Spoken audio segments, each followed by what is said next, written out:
Sir ఇప్పుడున్న ప్రభుత్వం పనితీరుపై మీ యొక్క అభిప్రాయం? ఈ కూటమి ప్రభుత్వం వచ్చి 2 సంవత్సరాలు పూర్తయింది. ప్రస్తుతం అయితే కూటమి ప్రభుత్వం అభివృద్ధి సంక్షేమం అనే కార్యక్రమానికి డోర్ టు డోర్ తీసుకెళ్తూ ఈ 2 సంవత్సరాల్లో ఏ అయితే కార్యక్రమాలు చేశారో ఒక పాంప్లెట్ రూపంలో ప్రతి ఇంటికి పంచడం జరుగుతుంది.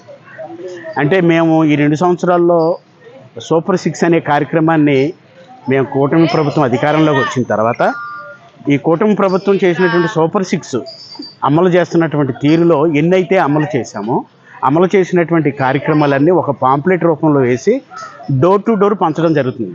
గత 12 రోజుల నుంచి కార్యక్రమాలు ఆంధ్రప్రదేశ్లో జరుగుతున్నాయి. ఇంకా జరగవలసినవి చేయవలసిన కార్యక్రమాలు ఉన్నాయి. అవి కూడా వివరించి చెప్తూ ఉన్నారు. డోర్ టు డోర్ వెళ్ళి ఈ సూపర్ 6లో కొన్ని కార్యక్రమాలు మేము అమలు చేశాము. ఇంకా అమలు చేయవలసినవి ఇంకా చాలా ఉన్నాయి, అమలు చేస్తాము, అవి కంపల్సరిగా అమలు చేయడం జరుగుతుంది అని ఏ హామీలు అయితే మేము ఇచ్చామో ఆ హామీలన్నీ నెరవేర్చడం జరుగుతుందని ఇంటింటికి వెళ్ళి ప్రతి కుటుంబానికి చెప్తున్నారు.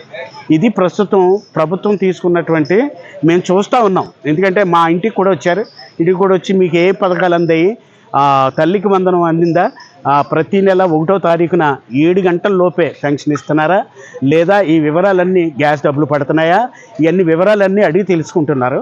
ఒకవేళ ఏదైనా రాకపోతే ఎందుకు రాలేదో దాన్ని రెక్టిఫై చేయడం కూడా జరుగుతుంది. సచివాలయ సిబ్బందిని వెంటనే లైన్లోకి తీసుకుని సచివాలయ సిబ్బందితో మాట్లాడి వాళ్ళకి ఆ స్పాట్లోనే న్యాయం జరిగేటట్టు చూస్తూ ఉన్నారు. ఇవి మేము కళ్ళారా చూస్తున్నాం. ఎందుకంటే మేము కాకినాడలో ఉన్నాం కనుక ప్రతి గ్రామానికి వీళ్ళు వస్తున్నారు.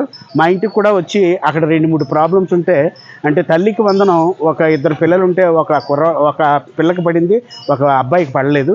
ఎందుకు పడలేదని దాన్ని రెక్టిఫై చేసి వెంటనే సచివాలయ సిబ్బందికి ఫోన్ చేసి ఎందుకు పడలేదని అడిగితే వాళ్ళ అబ్బాయి రేషన్ కార్డులో మ్యాపింగ్లో లేడని తెలియజేయడం జరిగింది. అంటే కొంతమంది తెలియక ఆ మ్యాపింగ్లో కూడా పెట్టుకోలేకపోతున్నారు.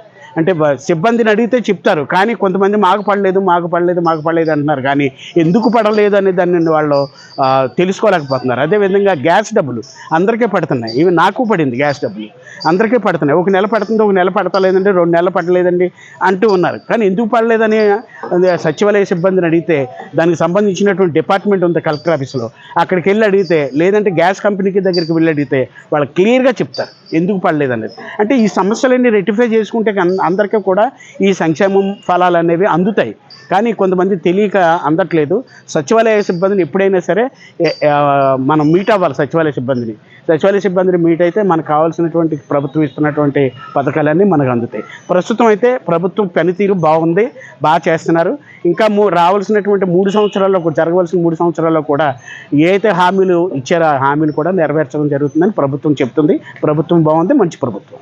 రాజధాని విషయంలో జగన్మోహన్ రెడ్డి నిర్వహించిన మావిగని రాజధాని బాగుంటుందా, లేకపోతే చంద్రబాబు నాయుడు నిర్వహించినటువంటి అమరావతి బాగుంటుందా అనేది మీ అభిప్రాయం? 5 సంవత్సరాలు అధికారంలో ఉన్నాడండి ఆయన. 5 సంవత్సరాల్లో అధికారం ఉన్నప్పుడు ఈ మావిగన్ అన్న పేరు ఎందుకు రాలేదో మాకు అర్థం కాలేదు. ఇప్పుడు వచ్చింది కొత్తగా. ఆయన 5 సంవత్సరాలు అధికారంలో ఉన్నప్పుడు 3 రాజధానులను ఎందుకు అనాలి? మావిగన్ అని అనొచ్చు కదా.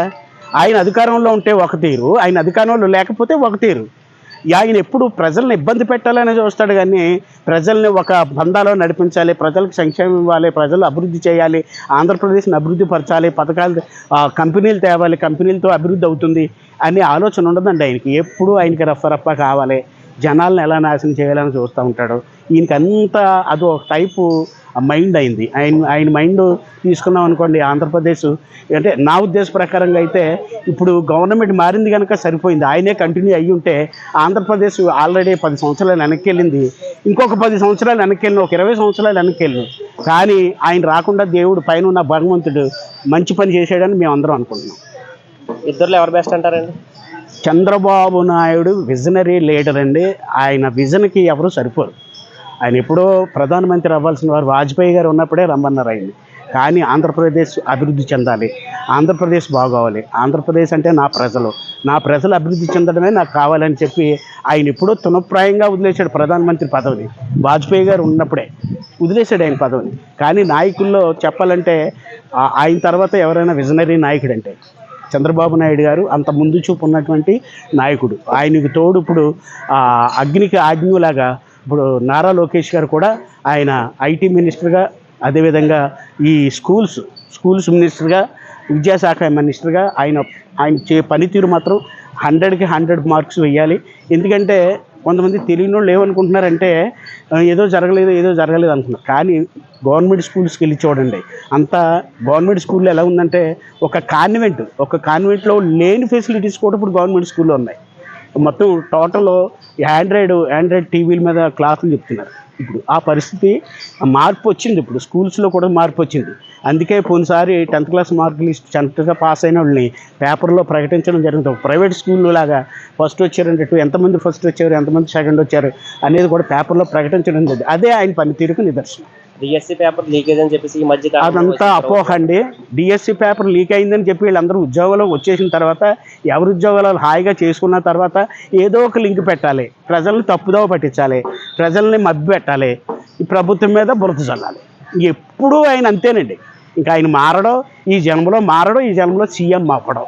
ఇప్పుడున్న పరిస్థితులను బట్టి ఒక జాబ్ వస్తే 10 మంది నిరుద్యోగులుగా ఉన్నారు. ఆ నిరుద్యోగ వృత్తి అని చెప్పేసి సూపర్ 6లో ఒక భాగం. దాన్ని రిలీజ్ చేస్తే జనాలందరూ కూడా కొంచెం ఎంతో ఏమంటే ఇంకా రిలీజ్ చేయవలసినవి ఇంకా 3 పథకాలు అయితే సూపర్ 6లో ఉన్నాయి.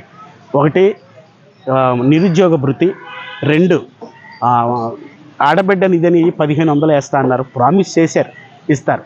నెక్స్ట్ అర్జెంటుగా పెన్షన్లు కూడా ఇవ్వాల్సినటువంటి అవసరం ప్రభుత్వం మీద ఉంది.